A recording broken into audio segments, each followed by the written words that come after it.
was born with a silver spoon in my mouth.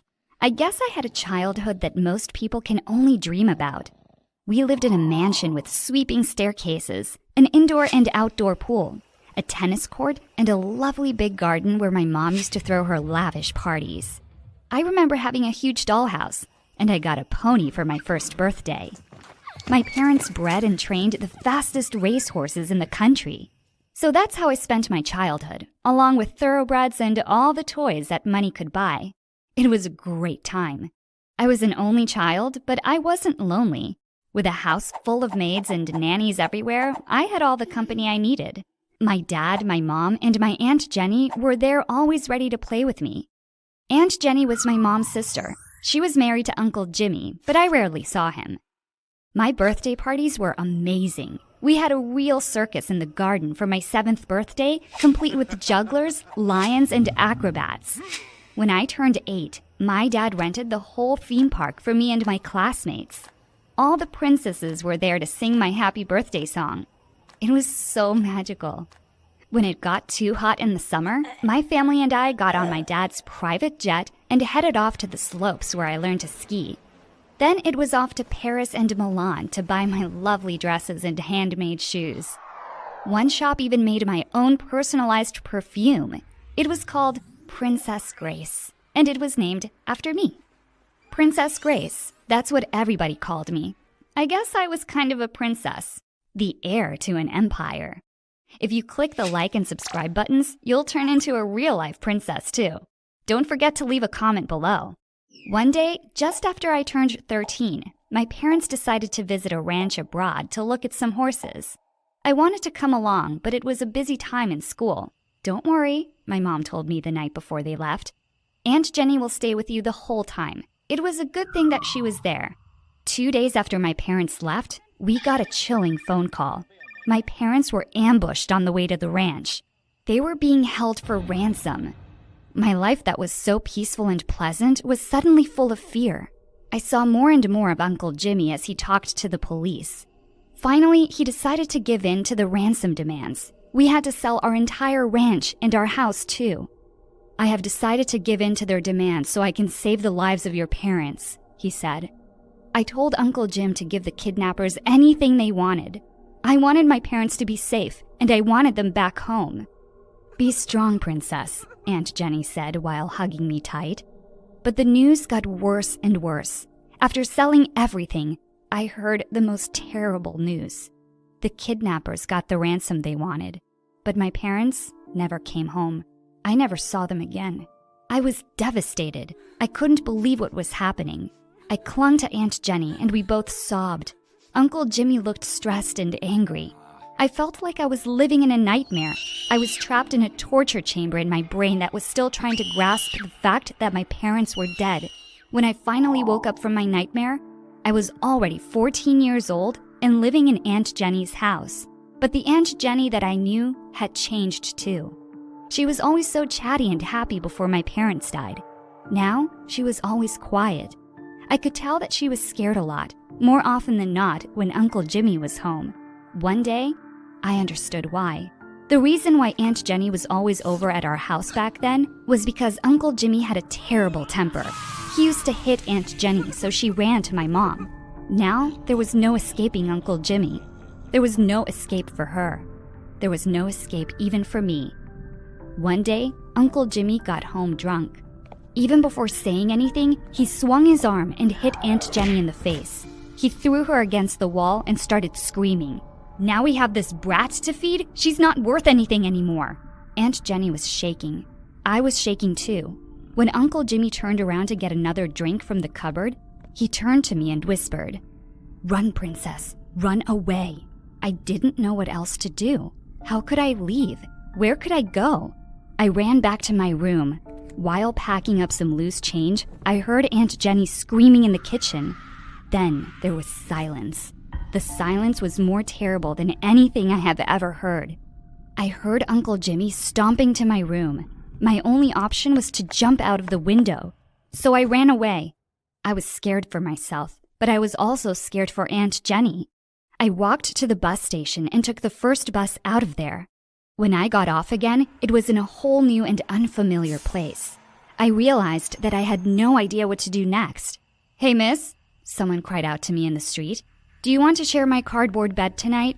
It was a homeless man. He looked scary and dirty. "I've never been out on the streets by myself alone at night."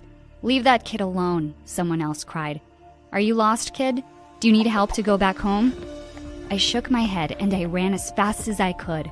I didn't know where I was running to, though. That night, I slept on a bench in the park. It was narrow and uncomfortable. I had to pull my jacket over my head so I could get some rest. When I woke up, my shoes were gone. My backpack was gone, too. It had all the money I had left. I was now completely broke, homeless, and hungry. I didn't know what to do. I wandered around the streets with my bare feet.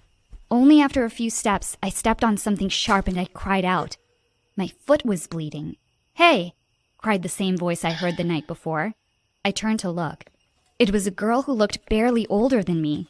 She was pushing a grocery cart. "Be careful where you step. There's a lot of nasty things on the ground and that cut's going to get infected." She led me to another bench. Then she brought out some antiseptic and bandages from the cart and began to clean my foot. "You better find a way to get some shoes, kid," she said. "You won't survive life on the streets without them." I nodded, but I kept quiet. I got a chill when I heard her say, "life on the streets." I guess this was my life now. She pointed me to some trash bins in a nearby alley. "That's the back of the department store," she said. "Sometimes they throw stuff out. They don't need it and they don't sell it, but it's a treasure for the rest of us." So I limped to the alley. There were a lot of trash bins to go through, but I found a pair of shoes with ripped out soles. "You can use some tape to wrap around the shoes," the girl said. "Here, I've got some in my cart." She was so helpful. I was still kind of scared of her, but she was being good to me. "Thank you so much," I said. "What's your name?" She told me that she had a nice name once, when she still had a home. But now everyone called her Emmy. Emmy, short for emergency.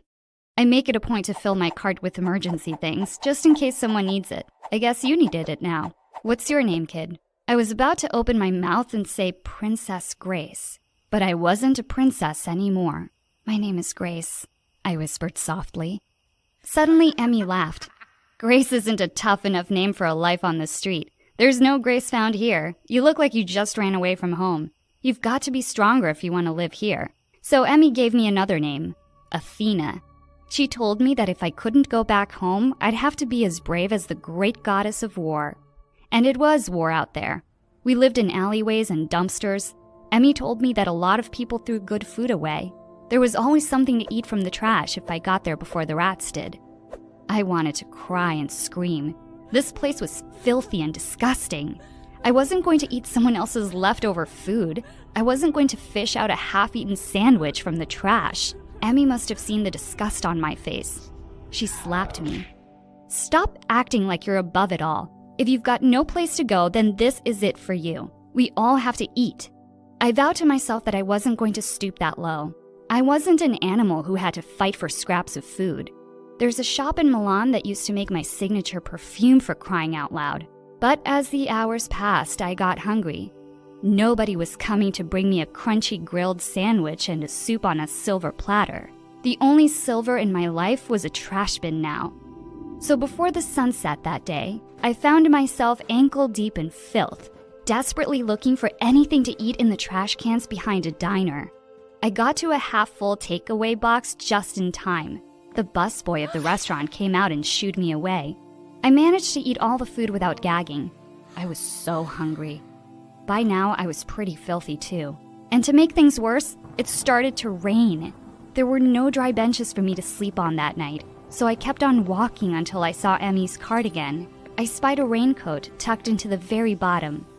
I thought that since I already got some shoes and food from somewhere, I could take the raincoat too. But Emmy caught me and she slapped me again. "We don't steal from each other," she screamed. "Yes, we rummage around for food like animals, but we're still civilized people." She looked utterly crazy. I was getting so scared of her. She looked like she was ready to bite me. Emmy grabbed me by the shoulders and shook me so hard. I started to cry. I called out for my mother. Emmy suddenly stopped. She was breathing so hard and crying too. She let me go. She slumped down on the wet floor and sobbed. "I'm sorry, kid. That's what my foster parents used to do to me when I stole food from the kitchen," she said. You can share my tent tonight." I thought I would be too scared to close my eyes, but one whole day on the street was too much for me. The moment that my head hit the floor, I slept. When I woke up the next day, Emmy decided that she needed to teach me the rules. First of all, there were more kids there than I initially thought. There seemed to be around 50 of us just roaming the streets of the city. They were all runaways of some sort. Some from abusive homes, some escaped from orphanages. Emmy was actually older than me. She was already 15. And she's been on the street since she was 12. I left my foster family. I never want to go back. Now I'm just trying to forget my past, but I don't know if I have a future, Emmy said. That's why we have to take care of each other somehow. She introduced me to the people there. Even if they had foul breath, patched up clothes, and filthy hair, they were still people. They weren't animals. They weren't monsters. My foster parents were the monsters, Emmy added. I bet you know some real monsters, Athena. I nodded and quietly agreed. Uncle Jimmy was a monster too. So I became a part of this ragged family. I looked pitiful and sad enough to beg. I got a lot of spare change from nicely dressed people passing by. Everything I got, I shared it with the others. Sometimes we could afford a whole loaf of bread and some hot soup. It helped on cold nights when we couldn't light the drums for fire. There wasn't any money left for anything else, not even a pair of shoes. Some nights I thought of the lavish collection of dresses I bought from Paris. Now I looked like a rat on the street. But I changed more than just my clothes. I was braver and stronger now. I could feel like the real Athena and I could face anything. I stopped thinking about Aunt Jenny. Up to a point, I stopped thinking about losing my parents. I just had to think about how to get food for the next day. I lived like this for 4 years. One day, I was looking for some old newspapers that I could use to line up my cardboard tent. That's when I saw a familiar face on the front page. It was Uncle Jimmy. He looked so much better than the last time I saw him, but the article said something about him getting married to some socialite. I guess he and Aunt Jenny got divorced. The more I read, the more I felt shocked. The article mentioned that Uncle Jimmy was the president of a company that bred and trained racehorses. I couldn't believe what I was reading. Aunt Jenny never mentioned a business like that. But the most shocking part was when Uncle Jimmy said that he managed to save the business of his brother-in-law who tragically died overseas with his whole family. That blatant lie seemed to light a fire in my head. I was still alive, although I had disappeared from their lives. But how could Uncle Jimmy take over my dad's business when we had to sell everything to the kidnappers? That day, I still went out to beg. But when it came to splitting the money up with the rest of the kids, I didn't spend my share on food. Instead, I kept the money. I needed to save enough to buy a bus ticket back home. After 2 weeks of feeling hungry, I had enough for a one-way ticket. I was planning to go home the next day when tragedy struck my family again. It was raining that night. A car came out of nowhere, and the roads were so slippery. It crashed just outside the alley I shared with the others. Emmy was standing with her cart, waiting for me. She didn't have enough time to run away. All at once, all the bad things that happened in my life seemed to replay themselves in my head. My parents were dead. I ran away from my Aunt Jenny. I broke down sobbing on the street while the police came to check on the scene. The other kids were trying to comfort me, but I couldn't stop talking. It was like a dam opened up. I told them everything about myself, from my real name to my suspicions about Uncle Jimmy. Suddenly, a policeman came over and knelt in front of me. Then he asked me the most amazing thing. "What's your complete name? How long have you been on the streets? How old are you?" I still couldn't stop talking and shaking. I answered the policeman as best as I could. Then he turned and called someone on his phone. 2 hours later, after they took away Emmy's body, a car pulled up in front of my alley. "Grace! Princess Grace! Where are you?" It was Aunt Jenny. I went out slowly. It felt like a dream. I looked at her and she looked at me for a long time. Then she pushed the filthy hair from my face. "Is it you, Princess?" she whispered. I nodded and I was shaking with sadness, relief, and happiness. "You can come home now," Aunt Jenny added, and she led me back to the car. I found out a lot that night. Aunt Jenny was preparing a case against Uncle Jimmy, but she had to wait until their divorce was finalized. He threatened me when I finally figured it out. He never paid the ransom. He kept all the money and all the horses. He just moved them to another ranch, but he didn't know how to get rid of you. After you ran away, he wanted to find you to get rid of you too, so he could finally use the money for himself. I asked Aunt Jenny why she didn't run away from him like I did. I was too scared to run. I wasn't brave enough. But when Jimmy finally met that socialite, he dropped me like a hot potato. I was finally free after getting divorced last year. I've been looking for you since then. She further explained that since they found me, I could fight Uncle Jimmy in court. Legally, everything was mine. We're going to win for sure, said Aunt Jenny.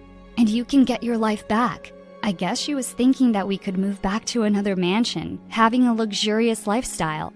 But I had other plans in mind. I didn't want that kind of life anymore. Being on the streets made me realize that there are people who may look dirty, but they have clean souls. I thought of Emmy. After we get all the money back, we can buy a big house. But we won't be the only ones living there, I said to Aunt Jenny. I'm bringing all the kids with me. I can be a mother to all of them. I can be a mother to all those kids in the dumpsters and alleys who think they have no place to call home.